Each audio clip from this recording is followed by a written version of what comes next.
వందే మాత్రం గేయాన్ని కాంగ్రెస్ నేతలు అవమానించారంటూ ఇవాళ బీజేవైఎం నేతలు ఆందోళనకు పిలుపునిచ్చారు. దీంతో తెలంగాణ బీజేపీ ఆఫీస్ దగ్గర పోలీసులు భారీగా మోహరించారు. బీజేపీ ఆఫీస్ వైపు వెళ్లే రోడ్డుపై బారిగేడ్లు, కంచె ఏర్పాటు చేశారు. ఎలాంటి అవాంఛనీయ ఘటనలు చోటు చేసుకోకుండా ముందు జాగ్రత్తగా పోలీసులను భారీగా మోహరించారు. అటు ఇవాళ బీజేపీ కార్యాలయంలో వరుస సమావేశాలు కూడా జరగనున్నాయి. ఓబీసీ మోర్చా రాష్ట్ర కార్యవర్గ సమావేశంతో పాటు సత్తు రవిదాసు జయంతి కార్యక్రమం కూడా జరగనుంది.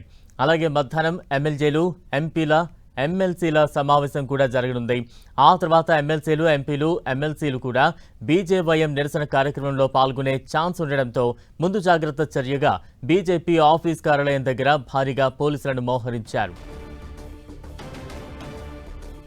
ఇక దీనిపై మరింత అప్డేట్స్ అందించేందుకు మా ప్రతినిధి అజయ్ సిద్ధంగా ఉన్నారు. అజయ్, బీజేపీ రాష్ట్ర కార్యాలయం వద్ద భారీ భద్రతనైతే పోలీసులు ఏర్పాటు చేసినటువంటి పరిస్థితి కనబడుతుంది. ఈ రోజు బీజేవైఎం ఒక నిరసన కార్యక్రమానికి పిలుపునిచ్చింది. ఆగస్టు 15 రోజు జెండా వందనం జరుగుతున్న సమయంలో చూసుకున్నట్లయితే ఏదైతే వందే మాతర గీతాన్ని ఆలపిస్తున్న టైంలో ఫుల్ వందే మాతర వర్షన్ వస్తున్న టైంలో ఇటు సోనియా గాంధీ గాని, రాహుల్ గాంధీ, మల్లికార్జున ఖార్గే, ఇతర కాంగ్రెస్ నేతలు వివరించిన తీరు వందే మాతర గీతాన్ని అవమానించే విధంగా ఉందంటూ బీజేపీ ముందు నుండి ఆరోపిస్తుంది. 2 రోజులుగా దీనికి సంబంధించినటువంటి దేశవ్యాప్తంగా కూడా నిరసనలు వ్యక్తం చేస్తున్నటువంటి సందర్భం కనబడుతుంది. ఇందులో భాగంగా ఈరోజు తెలంగాణలో కూడా అదే తరహా నిరసన కార్యక్రమానికి బీజేవైఎం పిలుపునిచ్చినటువంటి పరిస్థితి కనబడుతుంది. ఈ నేపథ్యంలోనే భారీ భద్రతను బీజేపీ రాష్ట్ర కార్యాలయం వద్ద ఏర్పాటు చేసినటువంటి పరిస్థితి మనం చూడవచ్చు.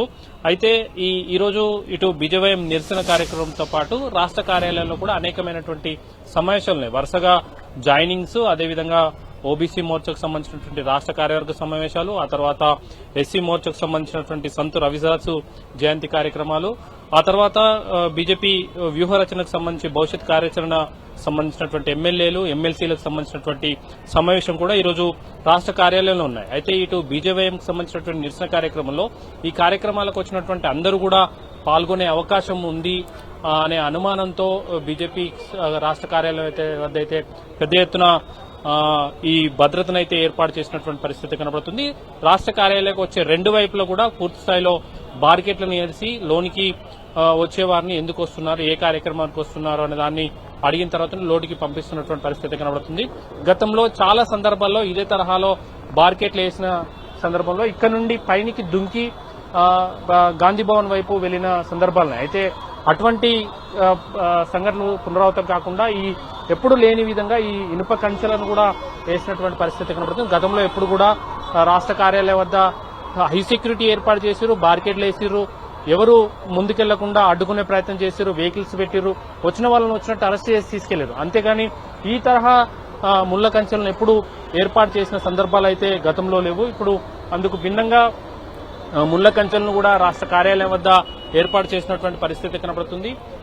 ఒకవేళ రాష్ట్ర కార్యాలయం నుండి దాటుకొని ఈ నిరసన కార్యక్రమంలో భాగంగా గాంధీ భవన్ వైపు ఏమైనా వెళ్తారన్న అనుమానాలు కూడా ఉన్న నేపథ్యంలో ఈ తరహా భద్రతను ఏర్పాటు చేసినట్టుగా తెలుస్తుంది. అయితే ఈ బార్కెట్లను ముళ్ల కంచెలను దాటము మేము ఇక్కడనే నిరసన తెలియజేస్తామని ఓవైపు బీజేవైఎం సంబంధించినటువంటి నేతలు చెబుతున్నప్పుడు కూడా పోలీసులు మాత్రం ముందస్తు భద్రతను ఏర్పాటు చేసినటువంటి పరిస్థితి కనబడుతుంది. ఈ తరహా భద్రత గతంలో ఎప్పుడు లేదు అనే విధంగా ఉందనేది రాష్ట్ర కార్యాలయానికి వస్తున్నటువంటి పార్టీ నేతలు కూడా చెప్తున్నారు.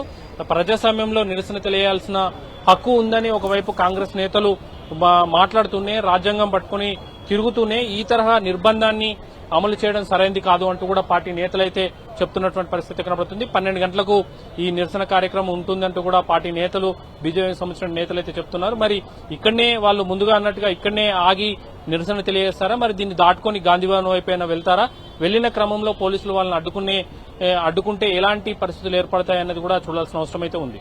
Right, thank you Ajay.